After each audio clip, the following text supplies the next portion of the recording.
Hi, this is Lisa, Education Programmer with Stark Parks, and today I'm going to show you how to make a rag wreath. You don't need a lot of supplies for this craft, just a ruler, a cutting instrument, some fabric, and a wire wreath frame. You will need about 2 yards of fabric to make a full looking rag wreath. If you're going to be ripping your strips, cotton is a great way to go. You can buy strips, or you can buy sheets like these, or you can buy 2 yards right off the bolt. When you're choosing your fabric, remember to pick coordinating colors.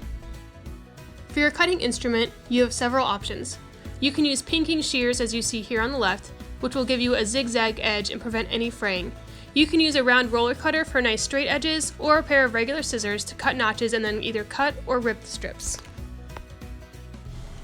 What I love about this craft is there's lots of room to make it your own. You can make your strips wider or thinner, longer or shorter, but generally you want your strips to be 1 to 1.5 inches wide and 8 to 9 inches long. Let's say you're going to use 1-inch strips for this project. Using a ruler, make cut marks in the edge of the fabric every inch so you know where your strips will be. Cut or rip your fabric to the end, and then go back with your ruler and cut each strip so it's between 8 and 9 inches long. Now you're ready to start adding your strips to the wreath. You can either tie the strips around 1 bar or 2 bars at a time. I chose to tie mine around 2 bars. All you need is a simple overhand knot to attach your strips to the wire frame. To fill in your wreath, you can either go by color and add 1 color to each section at a time, alternating placement, or you can fill in 1 entire section at a time and then move on to the next section. This is what the back of the wreath will look like as you work on it.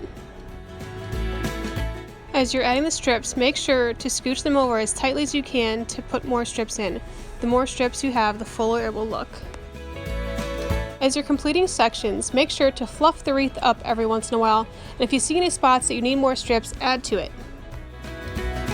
When you're all done, if you have any strips that you chose to rip, you will want to go through and look for any loose strings. You can tear or cut them off if you want, or you can leave them in for an extra raggy look. When you're all done, give your wreath one final fluff.